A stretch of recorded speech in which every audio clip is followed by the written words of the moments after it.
Okay, so before we dive into the playbook, let me get some context. So today we're talking all about how to become known, how to evangelize your value internally and build the credibility across your org. And obviously you've done that not only internally, but then across the entire community of product marketing. So you've lived this story firsthand. Tell us more about that entire experience. Help to set the stage for us. Yeah, for sure. So many people don't actually know my background. So I had my own company for 6.5 years. And with that company, it started off as a feminist body positive lingerie brand, which then turned into an e-commerce play that housed other people's brands. And then it ended up being a complete tech play. So there I was able to build out the sales team, marketing function, product team, everything. It was wild. We were manufacturing in China, Morocco, the UK. We had our warehouse up in Scotland. It was an operational nightmare, but it taught me so much about product marketing. It was like a product marketing crash course, honestly. And then I was a CMO for 2 years after the exit of the company, because then Timo, the CEO, had mentioned, I had seen you a lot on Twitter, because I was very active on Twitter at the time, believe it or not, Elle. And he reached out to me in my DMs and said, we need to hire you because you are just like a disruptor. Because at the time with my company, I was basically shown in every major publication, from CNBC to The Telegraph, the London Evening Standard. I was in every major publication for PR reasons because we were just such a major disruptor in the tech space.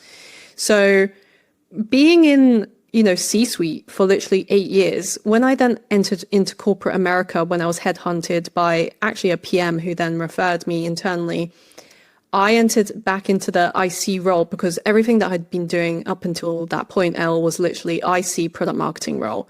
Even though I was building out teams, building out the marketing function, it was all product marketing centric, even though I didn't know the terminology, right? Like at the time, I didn't know that differentiation and messaging and all of that. I was like, how do we find clients? Like, how do we compete? Like, how do we speak to them? Like, what the F is going on, And that's when I entered into corporate America and I'd realized, oh, shoot, I have zero respect here. No one cares about me or my C-suite or they don't automatically respect me because I'm in that, power position, right?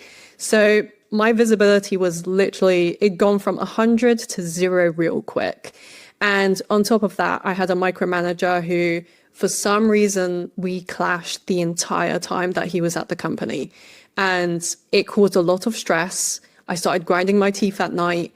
I thought I had to quit the company to a point where I had such a detrimental impact on my mental health, my physical health. I was like, I think I just have to quit this organization because I don't understand what the heck is happening. Because me as a person, I remained the same, Elle, right? I was the same Hattie across all the different organizations, right? All the different roles. And now that I've entered into corporate America in this IC role, I was like, what has happened? Because my knowledge has remained the same, if not improved even faster. But I'm being perceived as someone who's an actual, just a little ant who can be downtrodden, who can be undermined, who can be pushed to the side. I was like, is it a sexism thing? Is it even a racism thing? I don't understand what is happening. And you're racking your brain trying to figure out, how did I get here? Completely. I had to invest in so much therapy at the time. I had to invest in coaching. I was like, I don't get it. And then it was the minute that I realized, okay, let me just take a step back. I love the product I'm working on. I love the company. I do not like my micromanager, but I like everyone else. So what is it that I can control? And the thing that came straight to my mind, Elle, was the fact that not only wasn't product marketing understood or valued, but because I was the PMM, he felt that he could just downtrodden me in order for him to keep growing in his career as a director, right? So after I realized that, I was like, okay, well, before I quit, let me see what an impact I can have within this organization, but within my role. Let me see this as a growth moment. Let me see this as an opportunity for me to improve and see what can happen. But it was a real shift in the visibility factor and the respect factor between literally being for 8+ years super respected, super visible in terms of publications worldwide. I had amazing teams work with me. And then that was the toughest scenario that I found myself in. Yeah. Wow. That's an incredible story. And I think that it's going to resonate with a lot of people. I myself have experienced almost everything that you described, from grinding your teeth at night to needing to invest in some therapy to try to figure out what is going on here, and dealing with an incredibly toxic, awful manager. And it's frustrating because then you go from having a sense of authority, especially from where you were being part of the C-suite, to not only being in, a grunt work role, but having your voice and your value kind of squashed by someone else. And what's interesting that I realized while you were talking about product marketing, and your unique background really illuminated this for me. And one of the reasons why I think I personally am so drawn to product marketing is that we do so much more than typical marketing, right? It's a lot of the strategy and enabling sales and driving revenue. And you kind of have to have an entrepreneurial spirit to be a really excellent product marketer. And so it's just so natural that your background in entrepreneurship, in part, is what makes you such a great product marketer. So just with your overall, the shift that you had to go through, I guess, what was the task at hand that you needed to do to change that dynamic? And I guess, what approach did you take? Yeah, so it was wild because I found myself in the first round of layoffs and just seeing it happen. Luckily, it didn't impact me, but I saw my very, very, very good friend, a very smart designer, get let go in the first round. And it shocked me because as you see on Slack, when someone is let go, there's that black and white screen that you see their photos in. It's kind of like a memorial. It's really quite sad. It's really gross. But I actually saw it turn. He messaged me and say, "Hey, it was really nice working with you." And I was like, what the heck is happening? And then I saw the screen turn from colored to black and white in front of my face. So I start shaking visibly. I'm like, what the heck is happening right now? Because he was so amazing, so incredible. Just the quality of work that he created was it just second to none. And then all of a sudden a town hall meeting pops up literally 5 to 10 minutes later in my calendar. I'm shaking visibly because, I live alone. I don't have rich parents. I've come from poverty, right? My dad was a baker. My mum was a cleaner. And I don't have anyone to rely on. So I'm literally the one who's paying my bills. So then after I realized that it wasn't just the first round of layoffs that were happening, but it became 2, it became 3, up until it became 5 before I quit. After the first round of layoffs, I realized I need to make sure 100%, undoubtedly, absolutely guaranteed and certified that everyone understands what not only product marketing is and the value it has, but also on a personal level, what I'm doing, why, and how it's adding value. Because I was like, I am not allowing the man in this organization in the sky or up above, the phrase, the man, to decide my career for me and to derail me or to send me out on the street. That's not happening. No way in heck is that happening. Right. So I was like, okay, I need an absolute clear understanding of how to build up my perception and build it up fast. I need to do this within weeks to a month. I do not know when the next round is happening. Right. And this was a private equity backed firm. So who knows what would happen.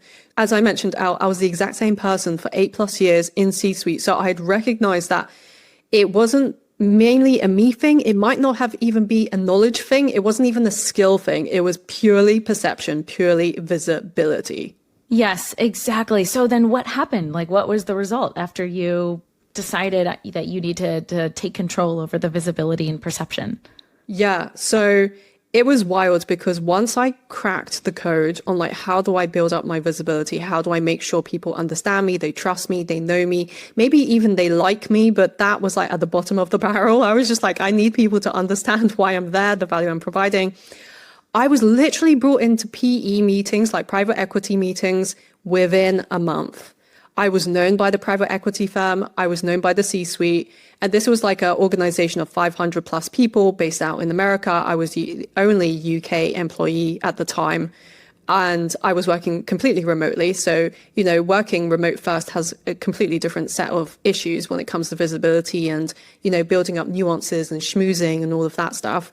So I'd recognized the result was really fast. I was brought into the private meetings with the stakeholders, really important ones. I was getting the airtime and the air coverage that I really, really required. So it was fascinating because once I started to see this happen within my own career, I was starting to teach this to the new PMMs who were being brought in, because as the function was growing in its value and the PE firm who were obviously backing the company, they were now investing more in product marketing. So I was teaching my colleagues how to do the same thing, how we can all build up our perception, our visibility, make sure that we're really brought in, we're a key stakeholder at the table, right? And even like I was managing up for my manager and making sure that she was always brought in, whether she was the CMO, the VP, like I had very different managers at very different times, right? But I was making sure that she was brought in, because it's one thing to be a woman in tech, but to be a woman in C-suite, in executive level in tech, I'm just like, I'm here to support you, girl, like fucking crush it. But what was fascinating, Elle, was like off the back of it, off of like learning what I did in my career, but also for my colleagues, other PMMs started to reach out to me because I started to post on LinkedIn. I was sharing my learnings and they needed guidance. And I didn't actually want to be a coach. I'll be real, Elle. Like the reason I started posting on LinkedIn and started building myself up was not because of narcissistic reasons. It was purely because I wanted to secure myself, my career, and make sure that people understood what I was doing. So me posting on LinkedIn was literally also a route to do that. But there was a changing point when I started to realize, I think I'm destined for more. I think I'm destined to potentially be a coach for other PMMs, was the fact that I had a lady based out here in London reach out to me. Her name is Rice. And she DM'd me and she said, I'm under the weight of the world right now. I don't know how to battle my way out of this. She said that stakeholders don't understand what she does, her value. She's not respected whatsoever as a young woman in tech. And I was like, my goodness, okay, I cannot even fathom me gatekeeping the information that I had learned. So I taught her everything. And within the space of just a year, Elle, she literally turned her career around from being not respected, undervalued, underpaid, to now she's working at a major corporation. She's making killer money. She's so respected and she is loving life to a point where I actually bumped into her and her boyfriend was like, thank you so much. I was like, of course, like, hey, like, I'm here to help your girlfriend. Like, she's great. Rice is great. And that was the only reason then, Elle, that I created productmarketers.com and also the Profitable PMM Challenge, because I want to get people to their goal within 5 days. What I did with Rice in 9 to 12 months, which she started to see a shift within 3 months of that, packaged it up into 5 days. Can you imagine? So I'm just like, I'm not gatekeeping this anymore. It's had like insane shifts, insane breakthroughs in PMM's lives. I love it. I have goosebumps. We need to dive more into this. So I want to take this big experience that you had yourself and then even saw it again repeated with Rice, where as a product marketer, you're in this position where I think it's exacerbated by having a terrible manager. But even when you don't have a terrible manager, it can be very easy for product marketers to be stuck in a non-visible, I don't want to say role, but I guess like function. The function of product marketing can be very easily non-visible because we don't own a metric, right? So we're not like reporting pipeline like our counterparts in maybe like a demand gen type role would be. So let's take that experience and let's turn it into a playbook for product marketers. So let's say I'm a PMM, maybe similar to Rice, who wants to evangelize my value for my organization. What's the first step I need to take to start that journey?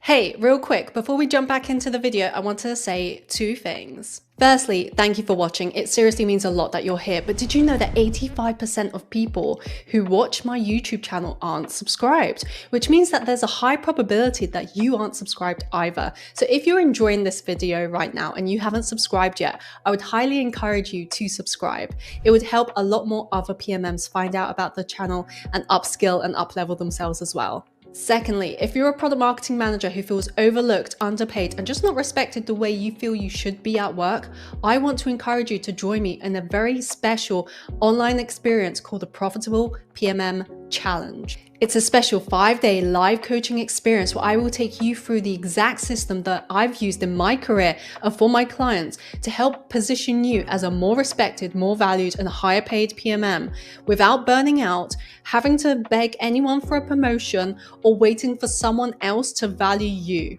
Whether you want to grow in your current role or position yourself for a promotion, raise, or a new job, I would encourage you to join the Profitable PMM Challenge. You'll get daily trainings, practical exercises, and if you go VIP, you will have an additional 1-hour live coaching call with me to have your specific questions answered. The link is in the description or the show notes. Check it out, and I will see you inside the Profitable PMM Challenge. Now, let's get back to the video. Yeah, for sure. I love that you're breaking this down because Rice was the first client, but I've had hundreds since, and it's always worked for them. Yeah, so let's get deep into this. I'm super excited. So step 1 is realizing if you focus on not only the quality and delivery of the tactical work, but the communication that goes along with it. So the quality and the delivery of the communication, that will no longer allow you to be seen as an assistant or a purely tactical PMM. And it's super key. This is why every client that I have, I always recommend they take at least one improv comedy class. It sounds wild, but I've taken so many improv comedy courses, which I recommend to my higher level clients who are literally 10 plus years in the game. I have a couple who are 30 plus years in the game, and I'm like, just take a full 8-week course, because you're going to learn the art of communication and how to think off the top of your dome, and also remove the pressure and the stress that comes with it. Because here's the thing, if you learn how to forcefully find opportunities within your organization to speak to what you've done and how you've contributed to projects, because as you've rightfully said, we don't own specific pipeline metrics.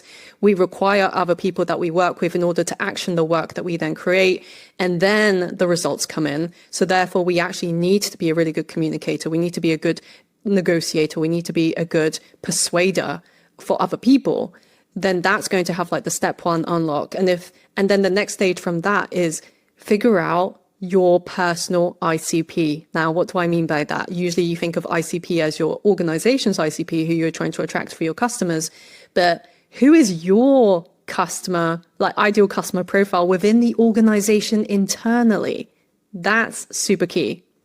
Yes, I love that. Okay, so how do you do that exactly? I mean, like, what are some examples of an ICP for a PMM? You know, I think the obvious ones that I can think of are like product or sales, but how should PMMs start to determine who their internal ICP is?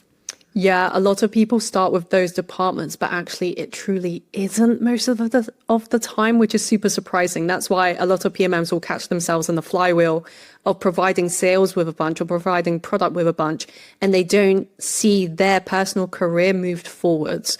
Your real decision maker, your real ICP, it might not even be your manager. But it's about finding who fundamentally decides your career, who fundamentally decides your bonuses, who fundamentally decides your promotion. When it comes down to making cuts, who is deciding who makes cuts? Is it actually your CEO, or is it someone in his or her ear telling them what to do? Is it a PE firm? Is it a VC fund? Like, you have to get down to the root of this. Once you find out the root, and if you really make sure that you're on their radar, that is your true ICP for your career. And when it comes down to it, I'm a big fan and a big proponent of own your career where you can. We can control what we can, right? And if you get down to that, that is like who your true ICP is. It might not be your manager. It might not even be the CEO. It's about who, when it comes down to it, makes the decisions when it comes down to your career. Who has the power and influence? And typically that's someone who's hanging on to a budget, or they have some kind of authority or power in the organization. Very commonly a VP and above type of person, but may not be. Okay, so let's say, getting back to our playbook, I've identified who my ICP is, right? What's step 2? What do I do with this information now? I have a question for you, Elle. Have you ever thought to yourself that if you just keep doing great work, eventually someone will notice? I think that people around me may notice, but I don't necessarily think anyone's going to do anything with that information. Exactly. You're exactly right. Because I quickly realized that great work doesn't speak for itself. People do. And sometimes I feel like I need to repeat that. It's not about the great work. Great work doesn't speak for itself. People do. And realizing that great work doesn't speak for itself means that who internally can speak on behalf of you, outside of your little circle, who knows how much work you do, who knows how much effort you're putting in, who knows how careful you are and how much of an empath you are when it comes to your customers and how you approach work. But who is it that can speak on your behalf positively, who can share in the right way, and then find the metrics that are associated with it? And that's mainly step 2. Yes, yes. And one thing that I found successful in doing that in my career is anywhere I start somewhere new, I'll create, and this is just an exercise I do for myself, I'll create a quick stakeholder map. And in that stakeholder map, I'll figure out who do I need to communicate, how often, and what do I need to communicate up to them and to what depth. And that in turn determines, if I do a monthly update or a weekly update or a quarterly update and what that person cares about. It's very similar actually to like an ICP persona buyer team exercise, but it's for me. And it's like, okay, here's the GM of the business. What does that person care about? Here's the, my VP of product. What does that person care about? Here's the CMO. What does that person care about? And as I'm mapping out these various stakeholders, what are the metrics these individuals are responsible for? What are things they care about? What are things they're tracking? And how does my role and my job influence those? And that determines then how often I should be communicating my impact, the value of me and my team up. So I'm curious, is an exercise like that anything that you've seen or done, or do you have other examples of what maybe that looked like for you when you were in the thick of it? Yeah, for sure. So you're 100% correct. And if I was to add to this, it would be the fact that a lot of people get hung up on the product marketing charter and they think that that's like the holy grail. So they'll be like, oh, I created a product marketing charter with everything. And they'll feel like, okay, well, this is the silver bullet that will solve all of my issues. And it's like, no way, dude. It's going to sit in the archives of some random place that no one else will check it out. And you've spent hours creating this thing that might not even be looked. It's just a waste of time. But when I say to my clients, it's a waste of time unless you use it as part of a roadshow, now it's effective, right? So again, it's the quality of the work that you're creating, but also with the communication aspect. The minute you remove the communication aspect, people will not go looking to understand or consume this bit of charter in a way that you think that they will. And I'm a big fan of moving away from egocentric product marketing. Whenever I Google something and I see an article written on behalf of product marketers and it's so utopian and it's so egocentric and it's like, if you do XYZ, you will now be, part of a unicorn company and everyone will respect you. And here's your trajectory for your career. In 5 years' time, you'll be earning XYZ. And I'm like, you have made this out of literally thin air. And when it comes down to seeing this level of, okay, well, if you just create a charter, everyone will understand product marketing and everyone will promote you. And how great will that be? And it's like, dude, you don't understand the nuance of the stakeholders we deal with, the troubling people in tech, in the developers, in the product team, in blah, blah, blah. So the pairing up of the product marketing charter with the roadshow is the killer combination. Yes, I love that. Okay, so getting back to our playbook, we've got step 1 of identifying your internal ICP, and then step 2 within those ICPs, figuring out which one is going to be who's going to be your champion, whether that's through a stakeholder map. And not absolutely everybody who's an ICP will be a champion, right? So figuring out which one is going to go in the rooms where you're not in and speak that value on your behalf because of all the hard work that you've been doing to communicate your value. Then what happens? I guess what's in step 3? Yeah, step 3 is a really, really good one. And what I would add to what you said is if a ICP person is not a champion, it's about making them a champion. Like, it's important to manage up and to make them a champion. Yeah, so it's not only just like seeing who currently can speak on your behalf and who can validate what you're doing, but also if you are seeing that there are blocks there in the person who basically decides your career at this organization, you need to unblock it. There has to be process in place in order to do that, which leads to step 3, which is creating a system that is on autopilot to build up your visibility and your perception. Because it's one thing to do a one-off piece of, roadshow once when you first joined the company, and then you've left it and now you're 3 years deep and there are new hires being made and they don't understand what it is you do and they're treating you in a really disrespectful way. Versus if you make sure that your visibility and your perception was on autopilot in a system that you can create, that's how you do it. So it's not just like a one-off, one and done piece of work, but it's something that you're constantly building, because I would presume that the function of product marketing is always changing, especially now with AI, and our role is becoming less tactical, it's becoming more strategic, and therefore it's even more important to validate, well, why is it? Here's a question I always ask my clients is like, we're always thinking with my clients in productmarketers.com, I'm always saying to them, we need to always justify why you're worth over 6 figures. Like always.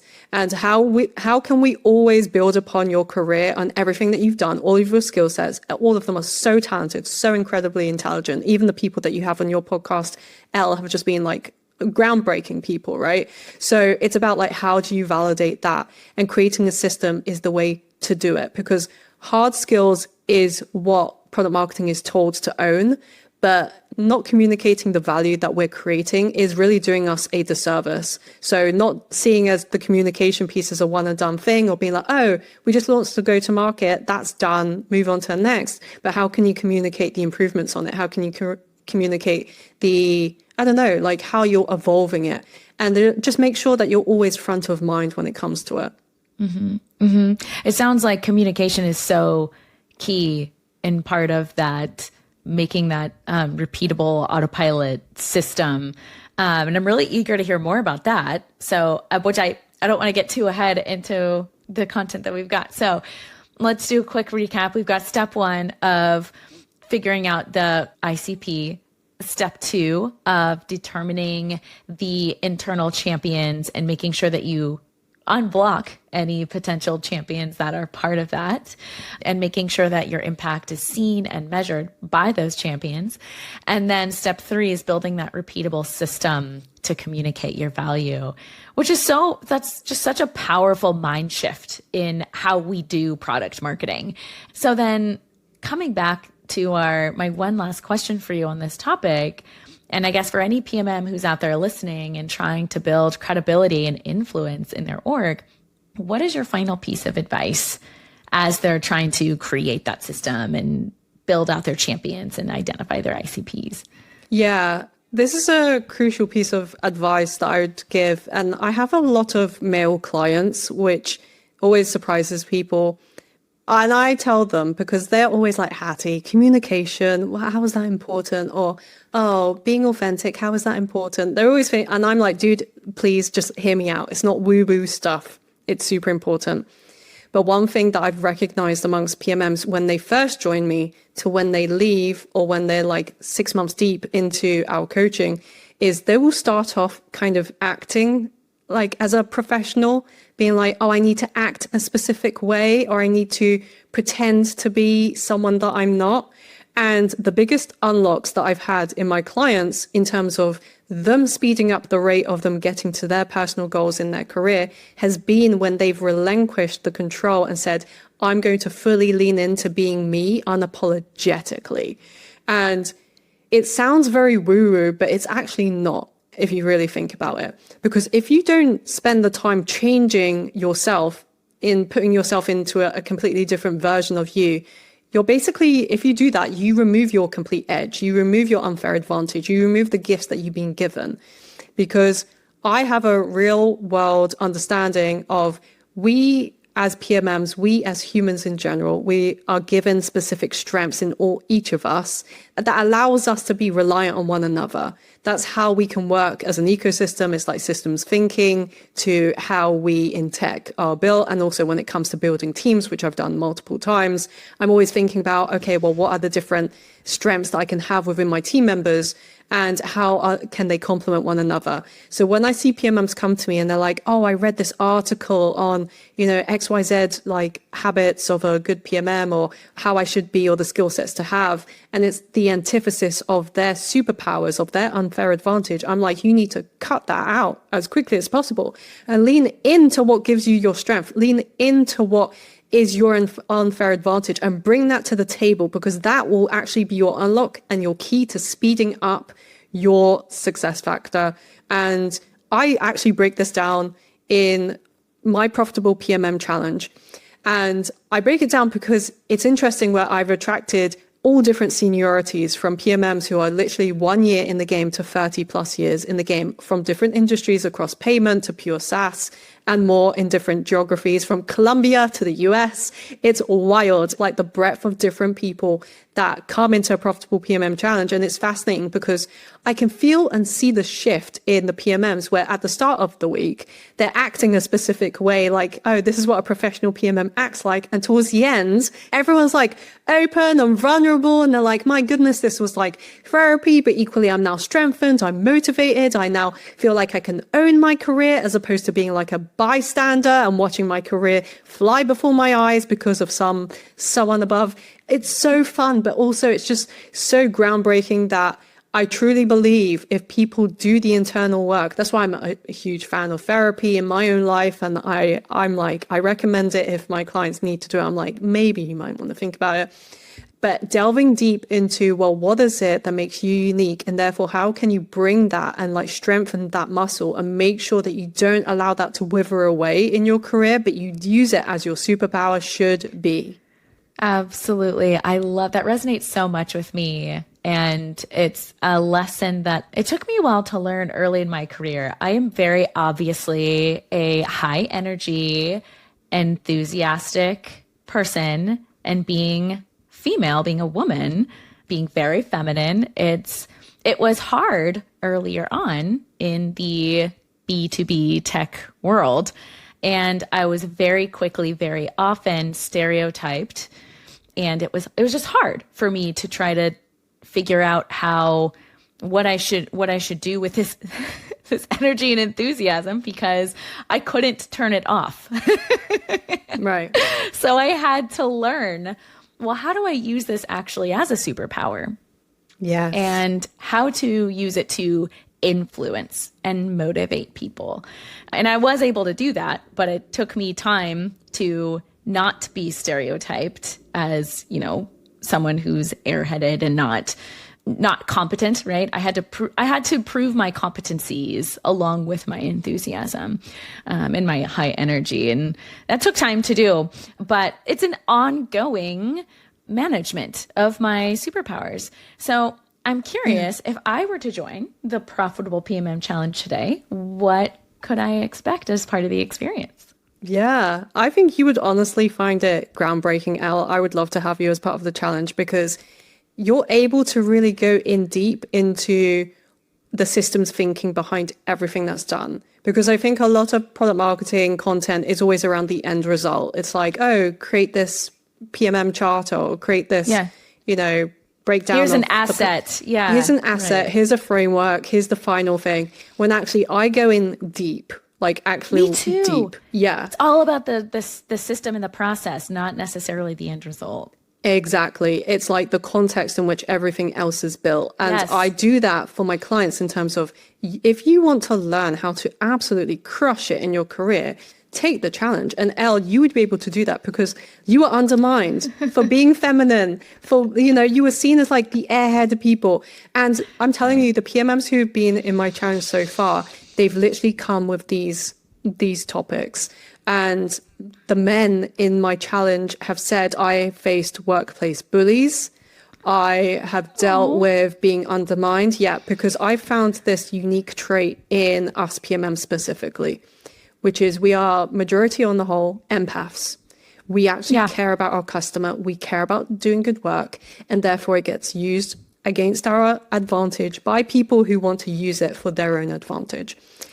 A lot of PMMs that I speak to and have helped are typically introverted. I'm actually an introvert, believe it or not. And I'm an introvert who acts extrovert in order to get the job done and do what I'm meant to do on this planet by God's will. And I've recognized that a lot of introverts are pushed over by the extroverts. And again, where do the extroverts lie? Usually in sales, usually in product, usually they're very up their own bums. And we need to face that. So the challenge, it really goes in deep. It doesn't just test you on the product marketing knowledge you have. You literally don't have to learn anything else. It's all about me saying, show up as you are with the knowledge that you have. You have all the skill sets already. You have all the knowledge already. This is about now learning how to unpack it so we can go in deep into the core of you.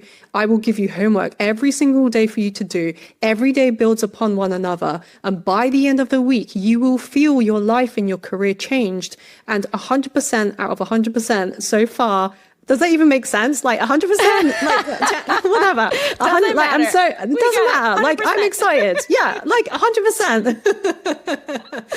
Of people so far, of PMM so far have been like, that was insane. And at the start of the week, they're like, Hattie, we think you're crazy. But by the end of it, they're like, I see why you did that now. And I'm like, yes, thank you for trusting me.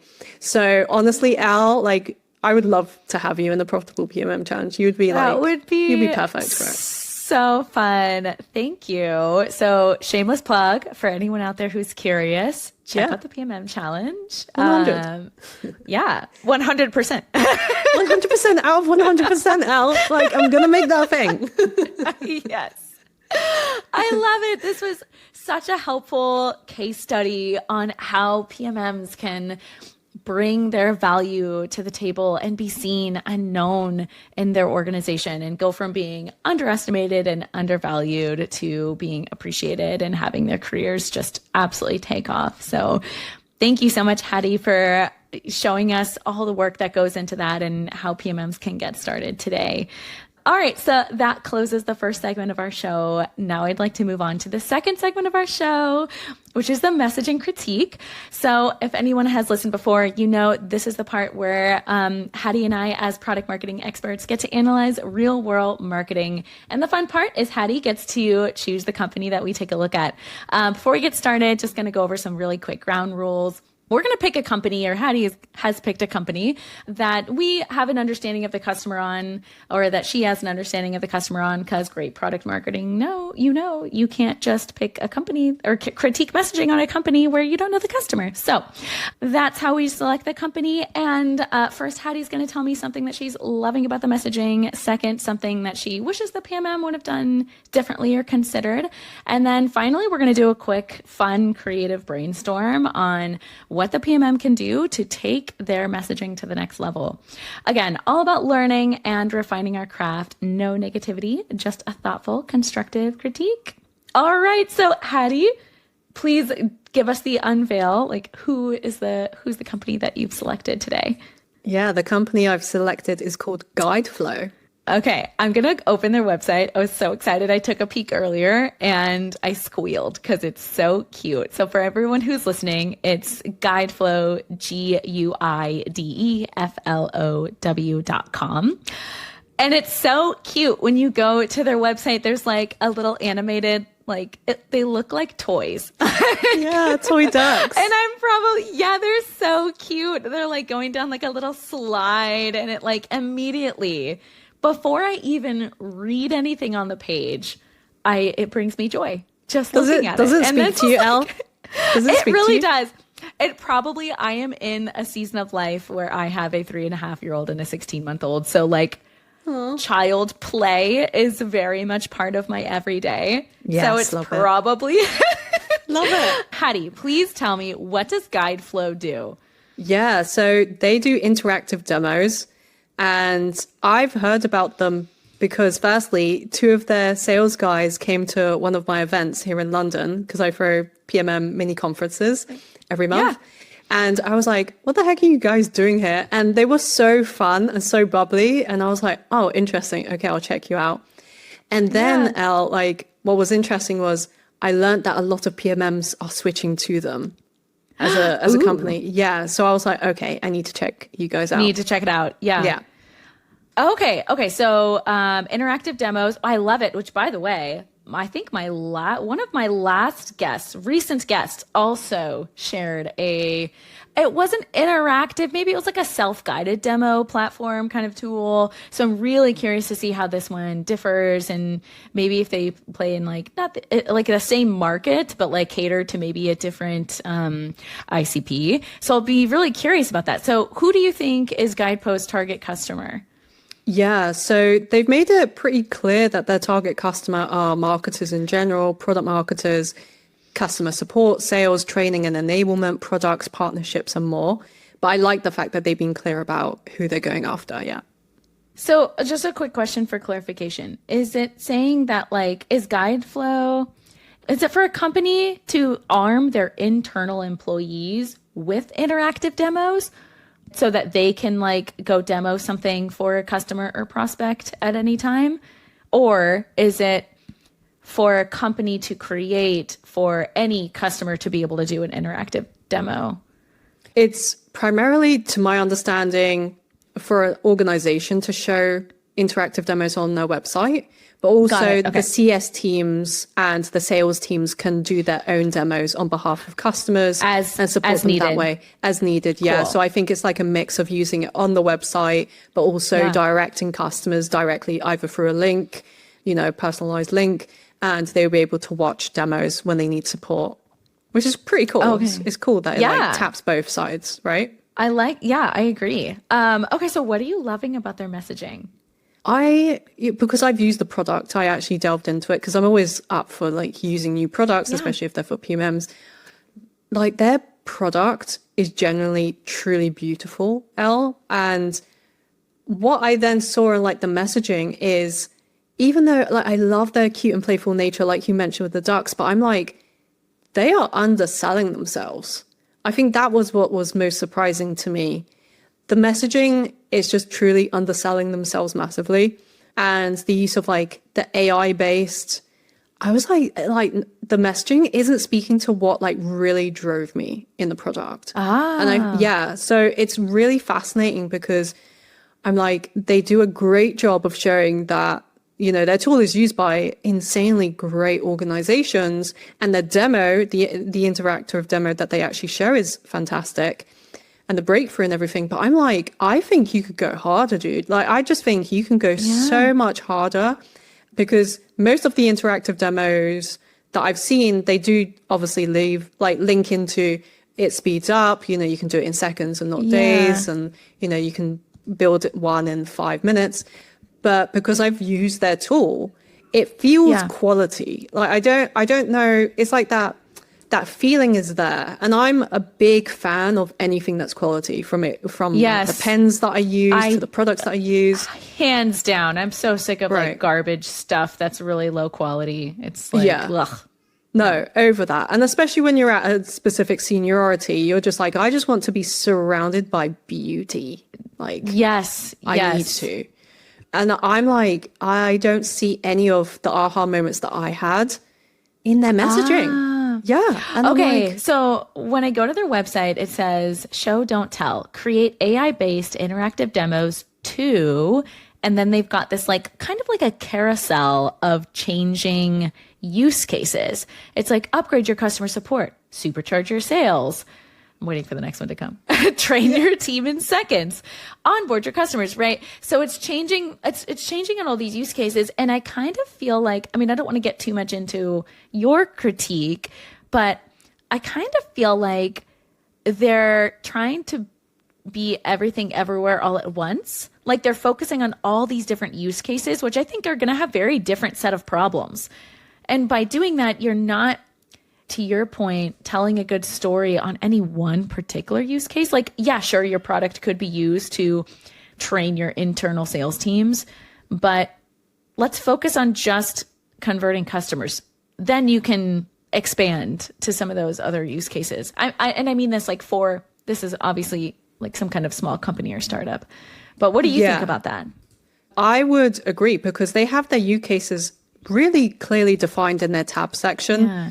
But the homepage, I feel like if they speak to the fact that, you know, for example, I know that PMMs that I've spoken to are literally switching from other interactive demos to Guideflow. And I'm like, well, tell me more, like why, etc. Because I'm always curious. I always want to be at the forefront, because I coach so many PMMs. So I want to recommend tools that are actually good, right? And I'm like, my goodness, their homepage could be so much more like sassier and bolder. Yeah. You know, they can say, hey, you've heard about all the other interactive demos on the market. We are the one that everyone is switching to, because we are like, if you are sick of, you know, low quality, buggy, really just disgusting product, like sell the problem. Sell the problem. Exactly. Like lean in and be bold with it. And especially because I met, like I said, two of the sales guys at my event, and they are French, and they are very, very charismatic, like full of personality. So funny. I'm like, this doesn't translate. Like the culture of the company from those two guys that I met are just so down to earth, so like up for fun. And it just feels like you said, it feels too samey, you know. It says like AI-based interactive demos too, and then it speaks to all the different use cases. And I'm like, dude, like the show don't tell for sure, but I would be like fully bold. Like, we are the new company on the block. Yes, we're a startup. Like, just lean into what it is they are. And this is basically similar to what we were speaking to earlier, Elle, around like, if you have your unique differentiator and your personal superpower and your unfair advantage, lean into it. Do not hide it. And I think the homepage, at least what's at the top of the fold that we're looking at, it doesn't highlight the real true differentiator, to me at least. Right. Yes, exactly. And I was just going to say, as I'm kind of just clicking through their website, now I don't want to critique websites, right? Because that's not what product marketers do. Although we can give some feedback around how they're telling the story on the website. I just feel like when I first landed on the page, I said I immediately felt joy. And then it started to fade because it seemed like you said, like, oh, this is just another same old AI-powered interactive demo tool that's probably some cheap, like they made the code with AI in a week and it's, you know, hasn't been versioned and it hasn't been tested and, you know, just not that joyful experience that I was hoping to have. But it sounds like the product really does give you that. That's it.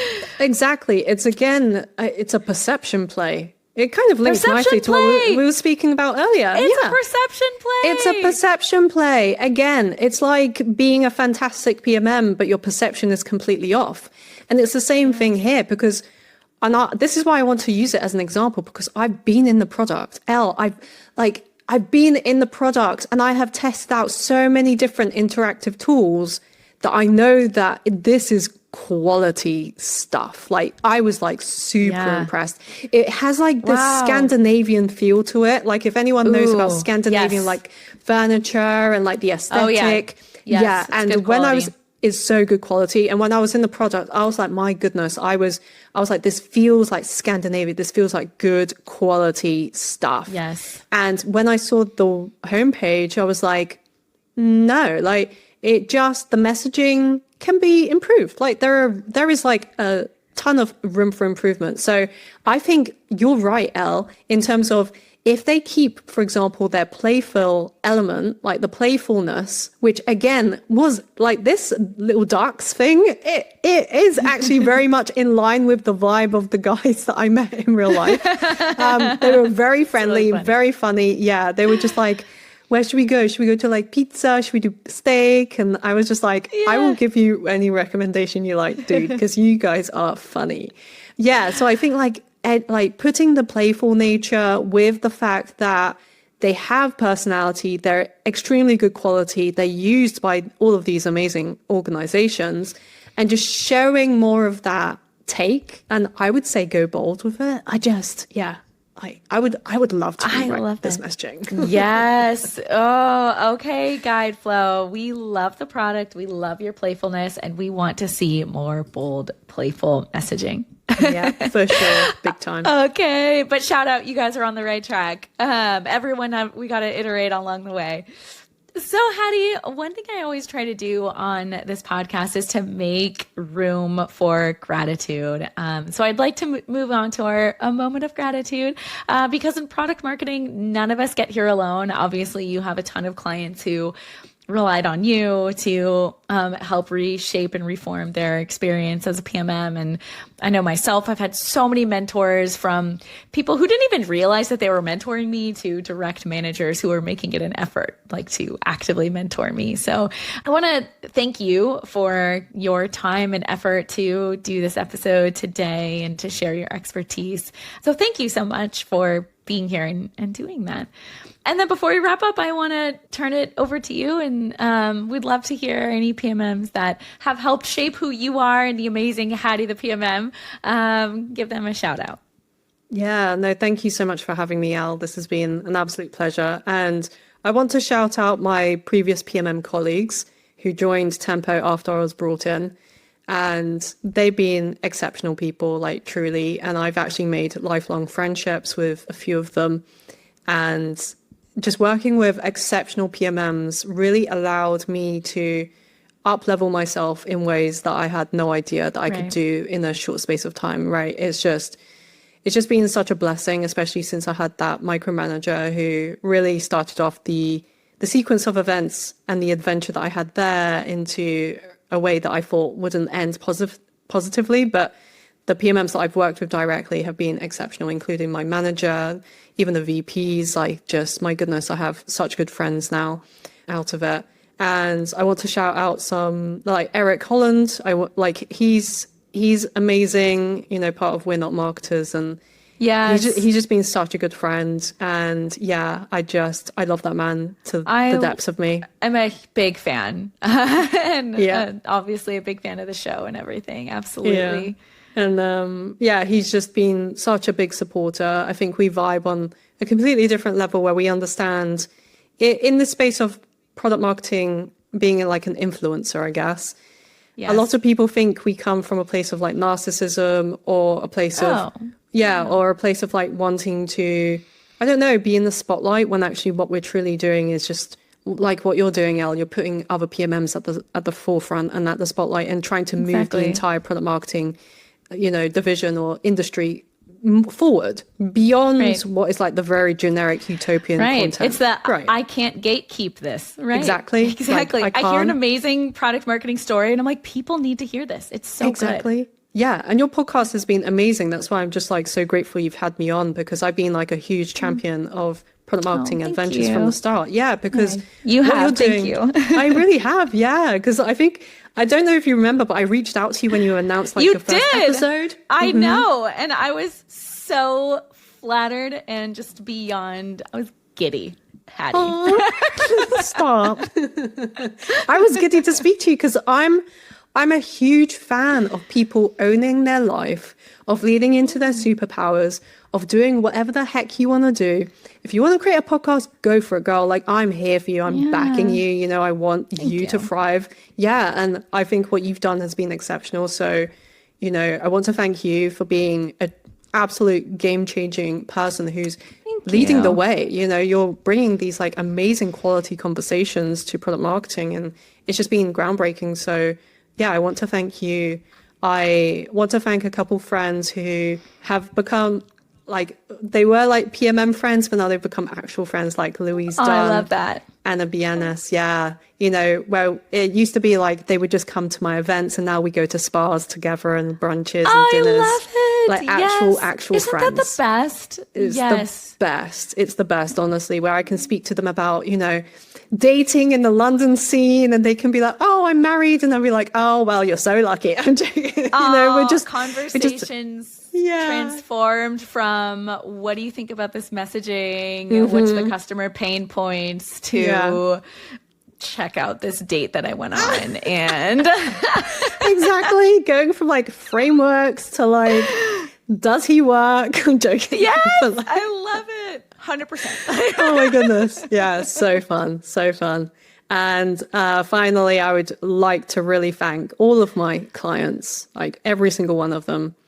in all capacities, from big companies like Amazon, Miro, Meta, who to small startups who are just like kicking off their career. Everyone inspires me so much. It gets me up in the morning, working late at night. They're all incredibly smart individuals. And yeah, I love product marketing to the depths of my soul.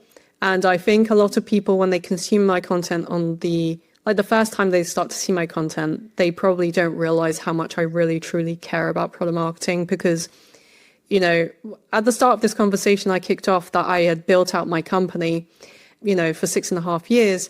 And it was literally that company that changed my trajectory of my life in ways that I had no idea. So product marketing to me was a salvation, because one thing that I don't actually tell a lot of people was I actually built that company when I was homeless. And for a year straight, for a year straight, I was living out of a suitcase and a bin bag because I don't have the best relationship with my family. And for a sequence of events, it led to that. And I'm like, now in hindsight, I'm like, it was the best thing that ever happened. Thank God it happened. But product marketing was literally a salvation. And the more I think about it, I could probably cry. So I don't want that, because you'll get good ratings. I'm joking.